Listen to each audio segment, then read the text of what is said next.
Ever feel like you're wading through a sea of headlines trying to grasp what's really going on in the world? Yeah. Like you need that clear, concise breakdown of a complex global situation. Yeah, totally. It's so easy to get lost in the noise. Well, that's exactly what we're tackling today. We're doing a deep dive into the crisis unfolding in Pakistan, and it's multifaceted, to say the least. Multifaceted is putting it lightly. We've been poring over some in-depth analysis, actually a podcast script, that dissects the challenges converging on Pakistan right now in 2025. And what really struck me going through it all is just how interconnected everything is. It's not like these problems are happening in isolation. Right, it's like this tangled web of issues, terrorism, resource depletion, and governance woes, each one amplifying the others. Exactly. And that's precisely what we're going to unpack for you today. We'll extract the key insights from this analysis and try to make sense of it all. Because the picture it paints is pretty snark. They really emphasize that these aren't just independent crises, they're feeding off each other, creating this really unstable environment for the whole country. Okay, so let's jump right in. The first thing that jumps out from the headlines is the alarming surge in terrorist activity. This analysis cites a 56% spike in terror attacks in 2023 alone. Wow. Yeah, 56%. And that's according to the Pakistan Institute for Conflict and Security Studies. That's a massive increase. And what's even more concerning is that it's not just confined to those volatile border regions.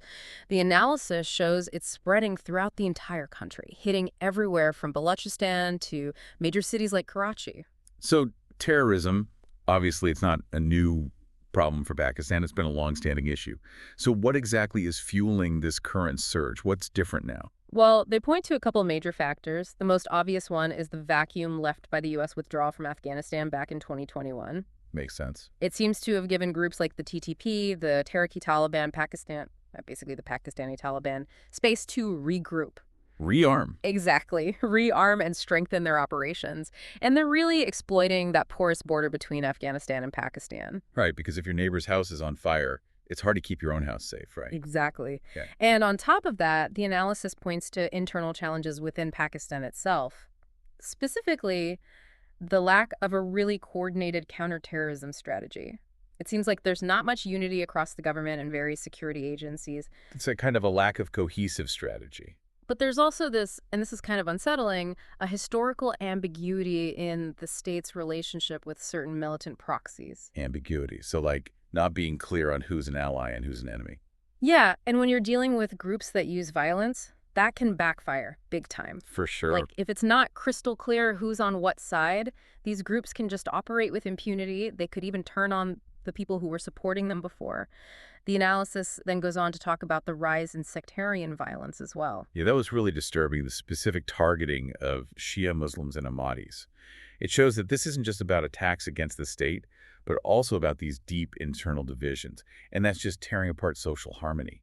And to really drive home that point, the analysis brings up a chilling example. The attack on that church in Peshawar just last month. 15 lives lost. Tragic. And that kind of violence against religious minorities, it just highlights how fractured Pakistani society has become. It creates this pervasive climate of fear. Absolutely. So we've got this intense increase in terrorism fueled by regional instability and these complex internal dynamics. But then on top of that, the analysis hits on another crucial issue: the rapid collapse of essential resources. This is happening now, it seems like. It's incredibly urgent. The report highlights this really rapid deterioration, pointing to a 38% inflation rate just this year. Imagine what that's doing to everyday people. Oof. Yeah, and the Pakistani rupee is in free fall. But perhaps the most fundamental threat, the one that's really looming large, is the water crisis. You're talking about that prediction of absolute water scarcity by 2025, right? Exactly, and that's not just some far-off problem. It's literally right around the corner. That's terrifying. And is this all just down to climate change? Climate change plays a role, for sure. But the analysis emphasizes decades of systemic mismanagement of water resources within Pakistan. Yeah. For example, they point to the politicization of dam construction, crucial infrastructure projects being stalled or prioritized based on political whims instead of actual needs. Seems short-sighted. Totally. Then there's the issue of agricultural policies. They keep prioritizing water-intensive crops like rice in regions that are already dry. That's not sustainable. Yeah. But what really jumps out is the corruption. The analysis cites a $10 billion loss annually due to corruption in Pakistan. That's a huge drain on resources. $10 billion. That's insane. You can see how that would cripple any attempt to address these problems. Absolutely. And the analysis doesn't just stop at statistics. They give you these really tangible examples of the impact, like farmers in Sindh protesting because their fields are bone dry. Or in Karachi, people waiting in line for hours just to get water from tankers. It's just hitting people where it hurts most. And then there's the energy crisis. The analysis talks about those rolling blackouts, the load shedding, lasting over 12 hours a day. That's not just an inconvenience, it's crippling. No, it's life-altering. Exactly. They point out how factories are shutting down, students are studying by candlelight. It's this suffocating cycle. So we've got terrorism on the rise, resources dwindling rapidly, and then the analysis shifts gears to the role of governance in all this. And it feels like, well, you need effective leadership. You need trust in institutions to even begin tackling these challenges. Absolutely. They delve into Pakistan's turbulent political history, the back and forth between military rule and what they call dysfunctional democracies. Right, so a lack of stable democratic institutions. And then you look at the current situation, a fractured coalition government with the military looming in the background. It doesn't exactly inspire confidence in terms of consistent policymaking. Not at all. Yeah. And they also bring up the low voter turnout in the 2023 elections, right? Yeah, less than half of eligible voters participated. That raises some serious questions about the government's legitimacy and representation. It's a pretty damning indictment of the political system, really. And the analysis directly links that lack of trust to this perception that leaders are more focused on personal gain than public welfare. Which further erodes trust, Yeah. leading to even less engagement. It's a vicious cycle. Absolutely. They also highlight the infighting between provinces over resources, different regions competing instead of collaborating. Not ideal when you're facing these kinds of existential threats. And the federal government's response, well, they describe it as mostly reactive, playing catch-up instead of being proactive. There's no long-term vision. Which, ironically, could be feeding the very extremism we were talking about earlier. When the state fails to provide basic security and essential resources, people might turn to radical groups out of desperation. Exactly. That's the brilliant thing about this analysis. It connects all these different threads. The governance void isn't just a political issue. It's directly fueling the rise of terrorism and the mismanagement of resources. It all ties together. And then the analysis does something really important. It shifts the focus to the human cost, to the people behind the statistics. Right, because these aren't just numbers, they're real lives. And the analysis brings that home with some powerful examples, even if they're hypothetical.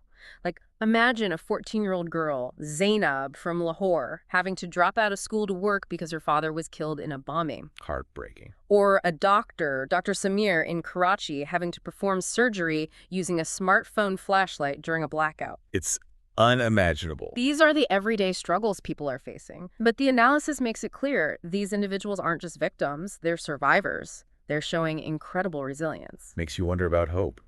Is there any light at the end of the tunnel? Does the analysis address that? It does, and it acknowledges the strength of Pakistani civil society.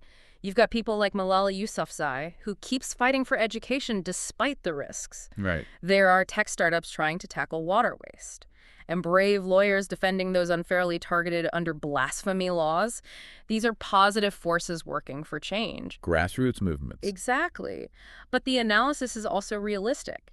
It points out that these efforts, while amazing, might not be enough without systemic reform. So individual actions, while inspiring, might not be enough to turn the tide. It's a sobering thought. And the final thought from the analysis is quite stark. They frame Pakistan's crisis as a cautionary tale about what happens when you neglect governance, fuel extremism, and fail to manage resources sustainably. They suggest that, tragically, collapse can become inevitable. Heavy stuff. It is, but the analysis ends on a slightly more hopeful note. It recognizes the spirit of the Pakistani people and asks this crucial question: will their leaders step up and meet the challenge? It's a powerful question. It really is. Yeah. So as we wrap up our deep dive into this incredibly complex and alarming situation in Pakistan, the web of terrorism, resource scarcity, and governance issues, Yeah. here's something to ponder. Given how interconnected our world is, what parallels do you see between Pakistan's challenges and any vulnerabilities in other nations or even systems that you're familiar with? It makes you think about the fragility of things, doesn't it? It really does. Food for thought.